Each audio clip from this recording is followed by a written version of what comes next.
लीजिए सुनिए हरिशंकर परसाई जी द्वारा विरचित व्यंग्य दो नाक वाले लोग। मैं उन्हें समझा रहा था कि लड़की की शादी में टीम टाम में व्यर्थ खर्च मत करो, पर वे बुजुर्ग कह रहे थे, आप ठीक कहते हैं, मगर रिश्तेदारों में नाक कट जाएगी। नाक उनकी काफ़ी लंबी थी। मेरा ख्याल है नाक की हिफाजत सबसे ज़्यादा इसी देश में होती है, और या तो नाक बहुत नर्म होती है या छुरा तेज, जिससे छोटी सी बात से भी नाक कट जाती है। छोटे आदमी की नाक बहुत नाजुक होती है, यह छोटा आदमी नाक को छिपाकर क्यों नहीं रखता। कुछ बड़े आदमी जिनकी हैसियत है इस्पात की नाक लगवा लेते हैं और चमड़े का रंग चढ़वा लेते हैं।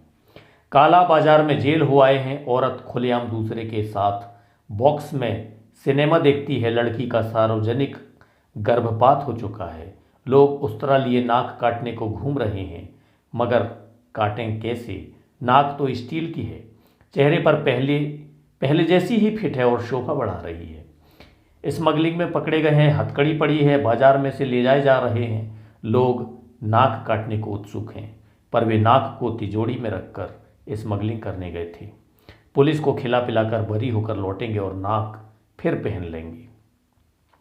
जो बहुत होशियार हैं वे नाक को तलवे में रखते हैं। तुम सारे शरीर में ढूंढो, नाक ही नहीं मिलती।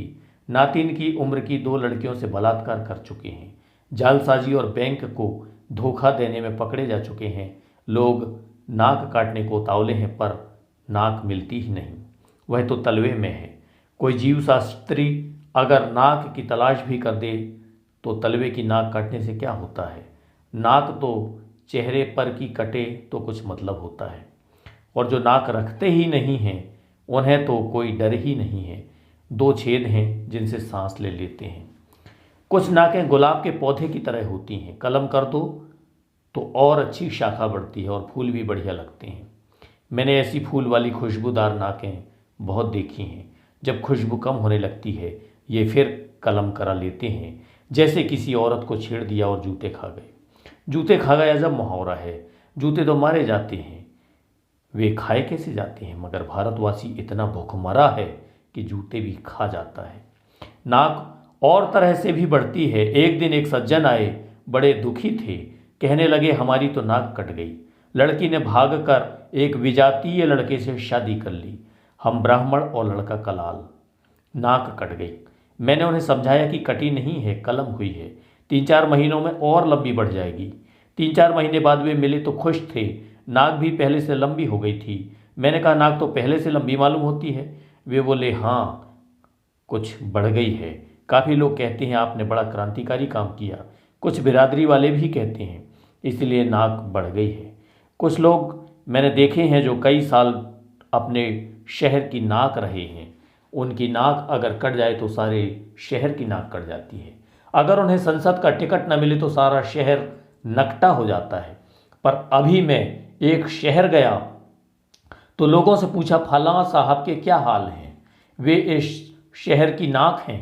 तभी एक मस्खरे ने कहा हाँ साहब, वे अभी भी शहर की नाक हैं, मगर छिनकी हुई। यह विभत्स रस है। रस सिद्धांत प्रेमियों को अच्छा लगेगा, मगर बात मैं उन सज्जन की कर रहा था जो मेरे सामने बैठे थे और लड़की की शादी पुराने ठाट से ही करना चाहते थे। पहले वे रईस थे, यानी मध्यम हैसियत के रईस, अब गरीब थे। बिगड़ा रईस और बिगड़ा घोड़ा एक तरह के होते हैं, दोनों बौखला जाते हैं। किससे उधार लेकर खा जाएं ठिकाना नहीं। उधर बिगड़ा घोड़ा किसे को चल दे ठिकाना नहीं। आदमी को बिगड़े रईस और बिगड़े घोड़े दोनों से दूर रहना चाहिए। मैं भरसक कोशिश करता हूँ। मैं तो मस्ती से डोलते आते सांड को देखकर भी सड़क के किनारे की इमारत के बरामदे में चढ़ जाता हूँ। बड़े भाई साहब आ रहे हैं, इनका आदर करना चाहिए। तो जो भूतपूर्व संपन्न बुजुर्ग मेरे सामने बैठे थे वे प्रगतिशील थे, लड़की का अंतर्जातीय विवाह कर रहे थे। वे खत्री और लड़का शुद्ध कान कुब्जे।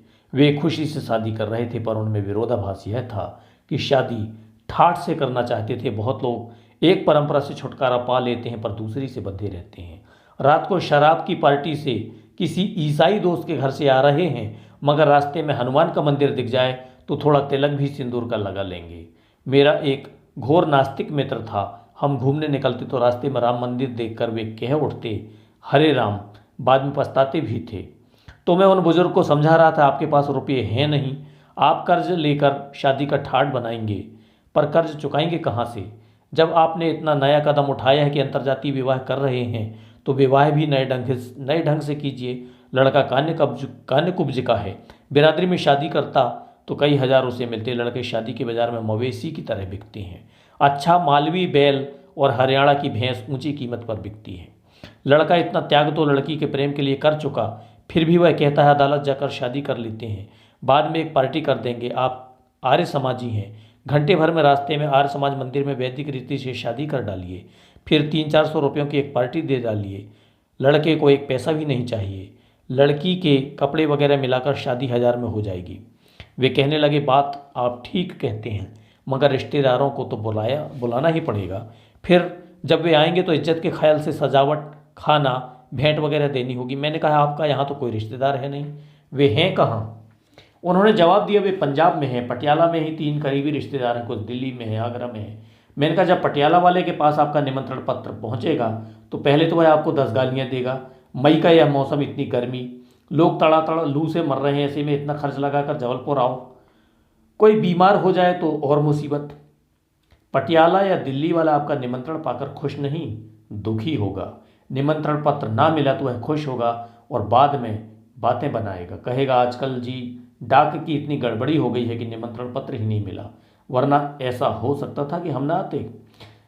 मैंने फिर कहा, मैं आपसे कहता हूँ कि दूर से रिश्तेदार का निमंत्रण पत्र मुझे मिलता है तो मैं घबरा उठता हूँ।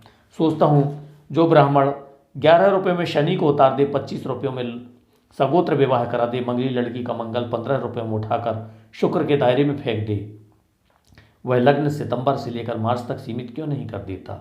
मई और जून की भयंकर गर्मी की लग्न गोल क्यों नहीं कर देता? वह कर सकता है। और फिर ईसाई और मुसलमानों में जब बिना लग्न शादी होती है तो क्या वर वधू मर जाते हैं?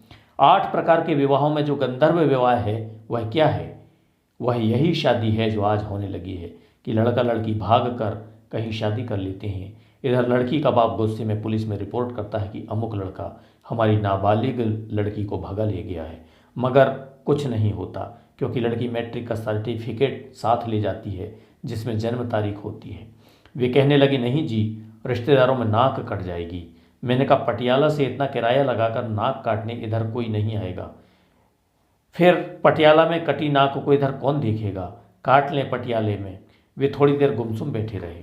मैंने कहा, देखिए जी, आप चाहें तो मैं पुरोहित हो जाता हूँ और घंटे भर में शादी करा देता हूँ। वे चौंके, कहने लगे, आपको शादी कराने की विधि आती है? मैंने कहा, हाँ, ब्राह्मण का बेटा हूँ। बुजुर्गों ने सोचा होगा कि लड़का नालायक निकल जाए और किसी काम धंधे के लायक ना रहे तो इसे कम से कम सत्यनारायण की कथा और विवाह विधि सिखा दो। ये मैं बचपन में ही सीख गया था। मैंने आगे कहा, और बात यह है कि आजकल कौन संस्कृत समझता है और पंडित क्या कह रहा है इसे भी कौन सुनता है? वे तो अम और अह इतना ही जानते हैं। मैं इस तरह मंगल श्लोक पढ़ दूँ तो भी कोई ध्यान नहीं देगा। ओम Jack and Jill went up the hill to fetch a pail of water. Om Jack fell down and broke his crown and Jill came trembling after him कुर्यात सदा मंगलम। इसे लोग वैदिक मंत्र समझेंगे। वे हंसने लगे। मैंने कहा, लड़का उत्तर प्रदेश का कान्यकुब्ज, आप पंजाब के खत्री, एक दूसरे के रिश्तेदारों को कोई नहीं जानता। आप एक सलाह मेरी मानिए, इससे कम में भी निपट जाएगा और नाक भी कटने से बच जाएगी।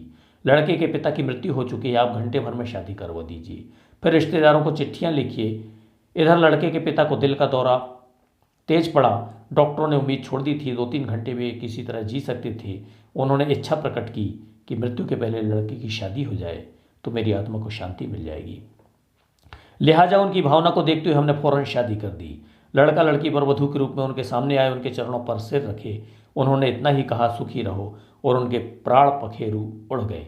आप माफ़ करेंगे कि इसी मजबूरी के कारण हम आपको शादी में नहीं बुला सके। कौन जानता है आपके रिश्तेदारों में कि लड़की या लड़के के पिता की मृत्यु कब हुई? उन्होंने सोचा, फिर बोले, तरकीब ठीक है जी, पर इस तरह की धोखाधड़ी मुझे पसंद नहीं।